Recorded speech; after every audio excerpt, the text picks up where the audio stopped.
Now, this is a short film show you how to make game cards. Now, I've got a video here which describes the whole process, but it's really for laminating cards.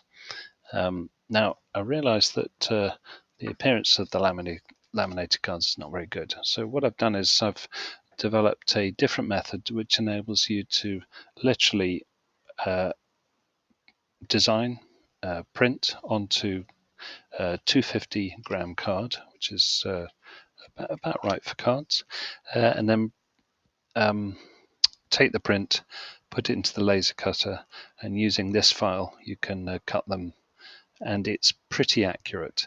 It's not amazingly accurate.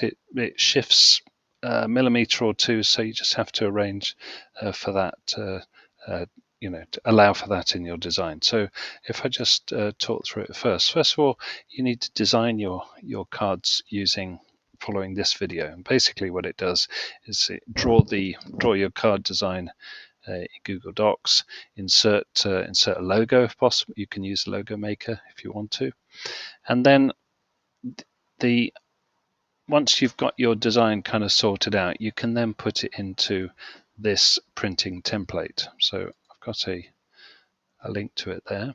You'll need to make a copy of it. So file, make make a copy. Okay, we'll just call it that. All right, be a good idea to give it maybe your name or something. Now what I've done here is these black lines here are where the laser cutting is going to go, more or less. And what you have to do is design the yellow shape, which is slightly bigger. And that's actually what they do in printing. This is like the cookie cutter. So they're not laser cut real cards. They're cut like cookies, and they always allow a bit this kind of bleed edge. The design always goes over the edge about that much, just to be 100% sure that you don't have a kind of a little white bit, because your yellow bit goes actually up to the line, and then there's a slight inaccuracy, and then you get a little white bit. So this ensures that you, even with the inaccuracies inherent in photocopiers and laser cutters and trying to match those two up, you'll get a pretty neat looking card. And I've tried it and it works. So what you have to do is basically redesign the yellow area. Don't worry about the black line, because that's showing you where it's going to cut.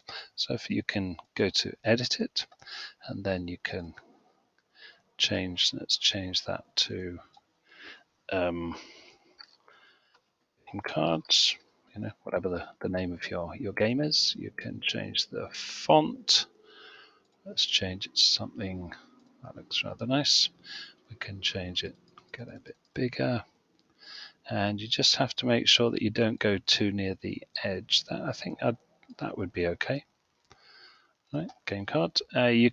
Of course, you can import your any of the graphics that you want, boxes and so on, but I'll just draw them here. So let's do a kind of a little. No, let's put in a picture. So let's just what do we like? We like clowns, not. There we go. Let's get a scary clown picture. That looks horrible. There we go. So I don't need to show you this. This is going to be. Oh, where did that come from? Delete. There we go. So I'll shrink that down. Stick it on my card. Now let's just make that a little bit bigger. Now that's going to be a problem because I've gone right up to the edge, and that's going to chop it off. So just always allow a little bit around the outside, something like that might be good. All right, so game cards, no clowns here. So you can do whatever you like. When you're choosing images from the internet, make sure you get transparent ones, and you'll get the in fact, in your search, if you put transparent, it'll only give you transparent images. So, okay, I'm happy with that. Goes like that. There's my game card, and you'll notice that it's slightly extended. I've no idea why that happens, but you just need to shrink it back Actually, that's round now. That's good. Okay, and now it's all comfortably inside this black line, which is not going to be printed. Although you could print a black line around the outside if you wanted to, but I wouldn't advise it because it may cut a bit of it off. So once you've done that, you've got your format, then you can repeat that as many times as you want, and then you just got to save it. Okay, and then if I go back to here, so that's the print template. So I've prepared my template ready to go, and that we can just print onto 250 card. You also need to do a background. So the best way to do it is use the pattern library. I've described it in this video here, and you can just do a whole huge page like it describes there. But you need to do it as a different document.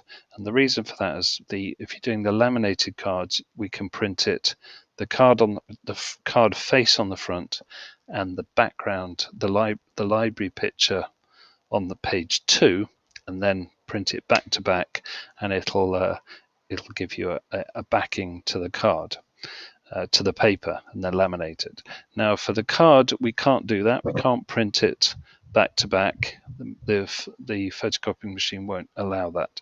But what we can do is just put it through twice. So we'll put it through once with the card faces, and then we'll put it through again upside down to print the pattern on the back. Then when we laser cut it, it'll come out as one piece of card with a backing that's kind of like wallpaper, and the card on the front.